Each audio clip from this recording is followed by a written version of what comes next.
This is the Star News Brief. I'm Tina Mombanu. The devastating effect of the opposition protests that paralyzed the country for days has been laid bare in a national security report tabled by President William Ruto in Parliament. According to the report, the economy lost 3.1 billion shillings daily every time the Raila Odinga-led Azimio brigade staged the protests. This means that Kenya could have lost nearly 50 billion shillings between March and July when the opposition led the street action. The revelations come at a time when the bipartisan team, whose formation halted the deadly demos, is teetering on the brink of collapse, with Azimio and the government unable to agree on the cost of living. Get a copy of the Star by subscribing to our e-paper for only 40 shillings by logging on to www.mgazzetti.com.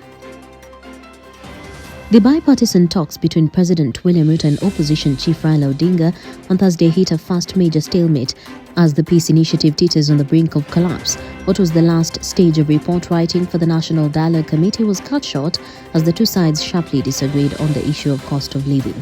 Azimio, led by former Vice President Kalonzo Musyoka, declared a stalemate after their Kenya Kwanza counterparts refused to budge on lowering the cost of living. MPs drawn from Gusii community have come to the defense of students in the two counties, accusing the Examinations Council of unduly profiling the region.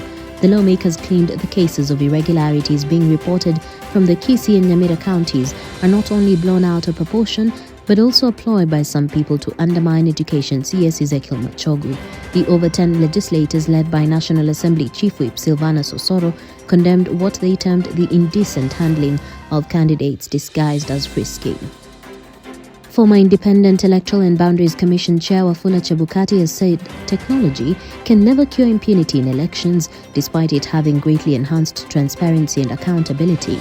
In his keynote address at the 19th International Electoral Affairs Symposium and Awards ceremony in Portugal on Tuesday, Chebukati said the Supreme Court affirmed technology's role in the delivery of credible 2022 Kenyan polls. Despite the success of leveraging technology for increased election integrity, he noted impunity still reigned supreme during the 2022 elections.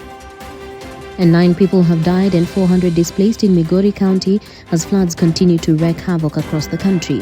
In Wajir, Governor Ahmed Abdullahi appealed to partners and stakeholders to support 10,000 households which have been affected.